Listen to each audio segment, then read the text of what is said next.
In Mesa County, Colorado, Tina Peters was an elected county clerk with a spotless record. No prior criminal history, not even a traffic ticket.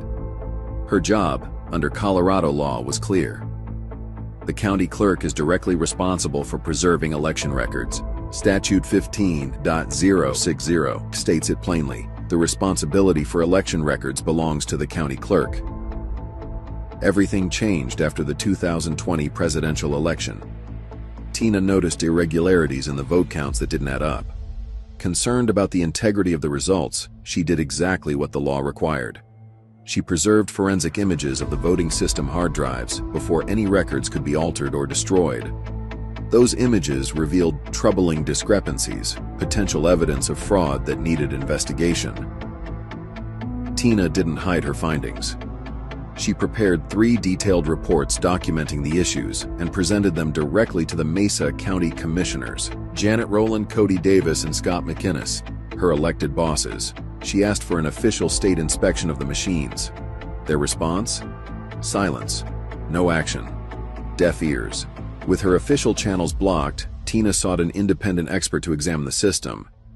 That is when the backlash began. The Colorado Secretary of State, Jenna Griswold, publicly declared Tina guilty of compromising voting machines, 2 full years before any charges were even filed or a trial began. Well, I was the first Secretary of State in the country to actually have to deal with an insider threat. When the Mesa County clerk working with QAnon and the MyPillow guy compromised her own voting equipment trying to prove the big lie. In a 2022 debate, Griswold repeatedly attacked Tina by name, laying the groundwork for public opinion against her long before the case went to court. Meanwhile, counties across Colorado were destroying 2020 election records within weeks, not the minimum 6 months required by law. The term Trusted Build, a software update process marketed as an election security measure, was used to justify these destructions. But Trusted Build did not appear anywhere in Colorado's official election statutes and was only added in September of 2025. It was never part of the law Tina was supposed to follow. Tina's images were the only surviving record of what really happened in Mesa County in 2020. When the Department of Justice later requested those records, Griswold's office claimed they didn't have to turn them over because they had already been destroyed. Tina was charged, not with election fraud, but with how she obtained access to the machines: identity theft, impersonating a public official, attempting to influence a public servant, and related offenses. The actual election data and the evidence of irregularities were never allowed to be examined in court. In 2024, Tina was convicted. She was sentenced to 9 years in prison, a harsh punishment for a non-violent first-time offender. Ms. Peters, you are a privileged person. You are as privileged as they come. You are no hero, you abused your position, and you're a charlatan who used and is still using your prior position in office to peddle a snake oil that's been proven to be junk time and time again. You're as defiant as a defendant as this court has ever seen. You have no respect for the checks and balances of government. You have no respect for this court. You have no respect for law enforcement. And you do not have respect for your fellow colleagues. You are a charlatan. And you cannot help but lie, as easy it is for you to breathe. And prison is for those folks where we send people who are a danger to all of us. Prison is the only place that duly meets the purposes of sentencing in this matter. 9 years of incarceration. But her ordeal didn't end there. As a 70-year-old Gold Star mother, Tina has endured brutal beatings from female gang members in her unit. From a letter by her attorney, Peter Ticktin, in 2021, Dominion, in an effort to cover its tracks, demanded that Jenna Griswold install a Trusted Build to take place on all Colorado Dominion brand equipment. Clerk Peters was lied to by both Dominion and Ms. Griswold's office and told that the Trusted Build would not wipe and overwrite the 2020 election data. After the Trusted Build was installed, Clerk Peters conducted a subsequent preservation of data, and she learned that it had, in fact, wiped and overwritten 29,000 files of the election records which were required to have been preserved by federal law. Clerk Peters' lone copy of the Colorado 2020 election is essential. Upon learning of the lone copy, Dominion immediately contacted Jenna Griswold in her capacity of Secretary of State that Clerk Peters be criminally charged with obtaining a copy of the 2020 election data prior to the installation of the trusted build, her life was threatened by a group of inmates to stab her and to kill her.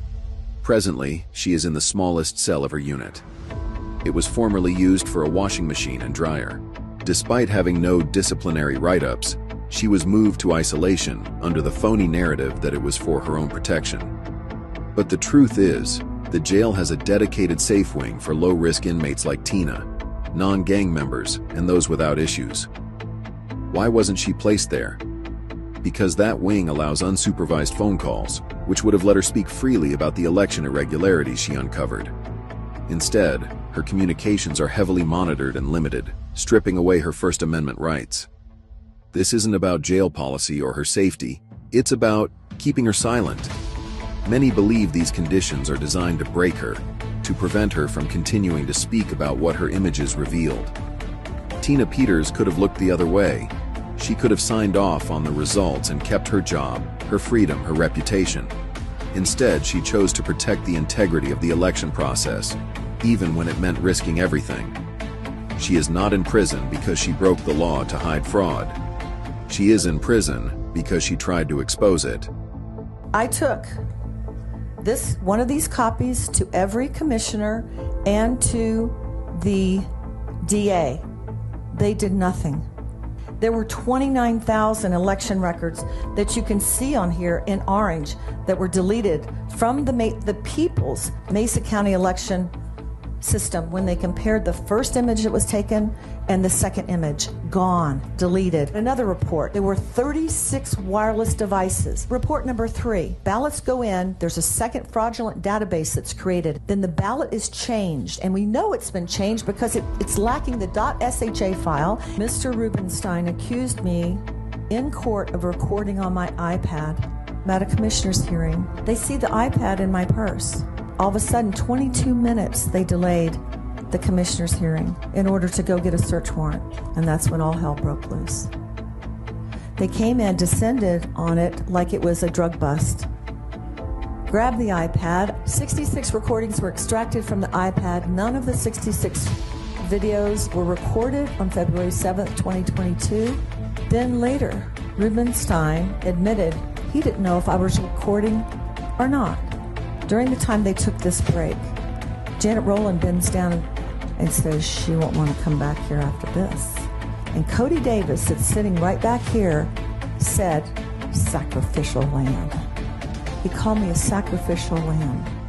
Tina Peters followed her legal duty as county clerk. She reported suspected fraud through proper channels. She preserved records she was responsible for protecting. And for that, she's been made a political prisoner. The public deserves to know the truth about 2020. The public deserves answers about why election records were destroyed so quickly.